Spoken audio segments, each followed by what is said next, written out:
an attempt to latch onto a golden opportunity to um, show the necessity of going insights von Hegel, as it were, beyond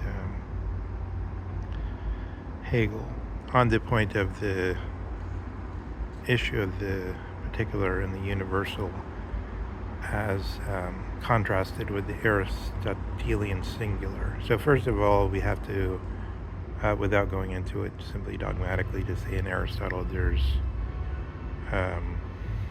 not just ousia in the sense of a particular under the I don't know if it makes sense to say under the morphe. I guess it only makes sense to say under the eidos.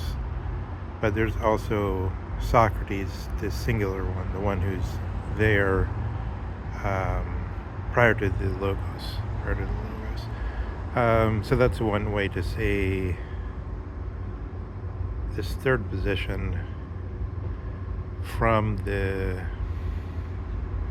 point of view of Aristotle.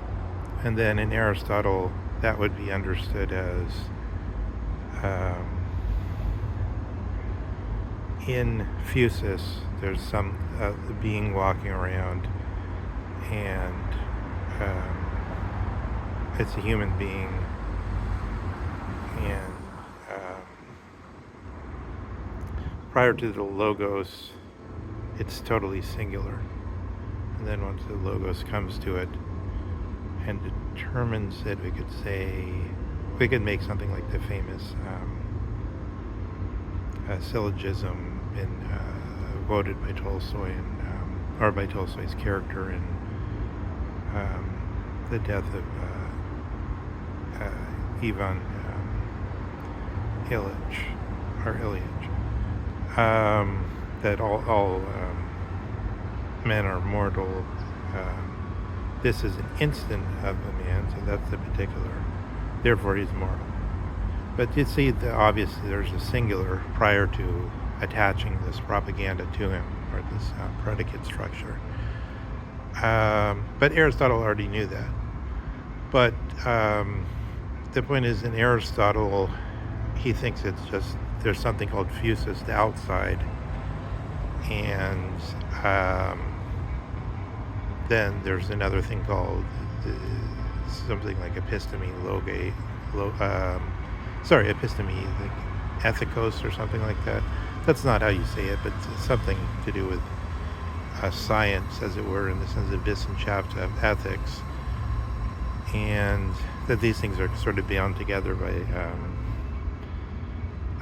by logos, as with some kind of Daedalus made not, or something like that, something wondrous. And then this view, of course, that's the whole Kantian so-called Copernican turn, is we no longer consider ourselves as an animal. We take up the point of view of asking questions like, is it more real to see dusting on Sish as, I don't know strictly if dusting on Sish applies in this more than to the ethical need. I don't see how Kant is kind of vague on the thing that Hegel actually presents a solution to, but then we see it. We see that all Hegel's operations are in this space where we're saying there's what Kant calls the phenomenon, which corresponds sort of to the positive experimental phenomenon, and then unfortunately brings us into the primary secondary quality problem. What I was going to say before is it more real to see in color, or so, like, is it a scientific statement to say that people are colorblind, as though to say they, in other words, if the implication of this phrase colorblind is they ought to have color vision because that's the sound or healthy state, then these are the ones that are deprived of that, the colorblind.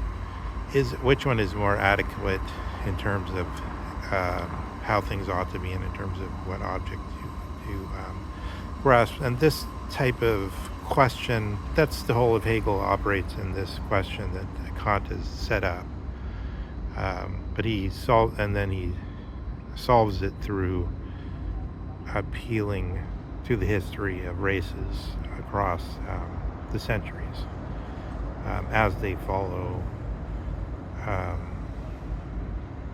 their different sensibilities, in the sense that, for example, one tends to speak of antiquity of, say, Alexander the Great, who died in a palindrome in 323 BC,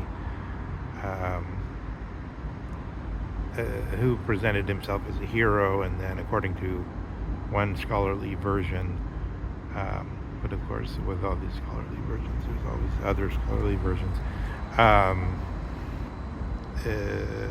Ptolemy Soter, or one of Alexander's generals who went back to Alexandria, then prepared the way to bury the sarcophagus with Alexander's body in it, so he could be the hero at the center of the famous Library of Alexandria. It's probably carried out not by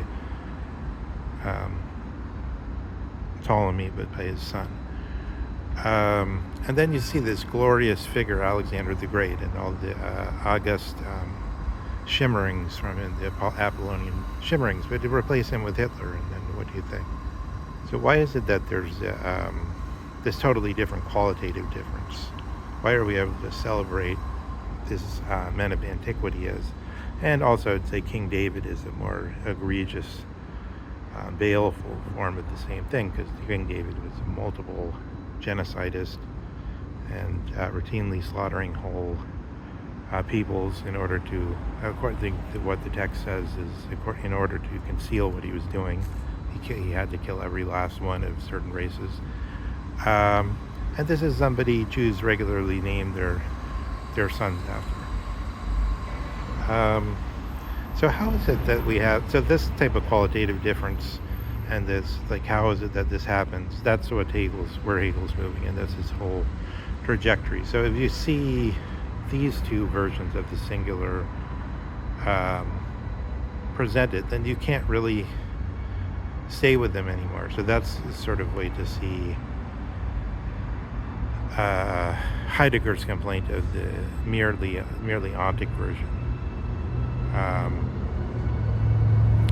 But that's just a suggestion of why one has to go beyond Hegel, but it's not really adequate to showing Heidegger's position, I believe.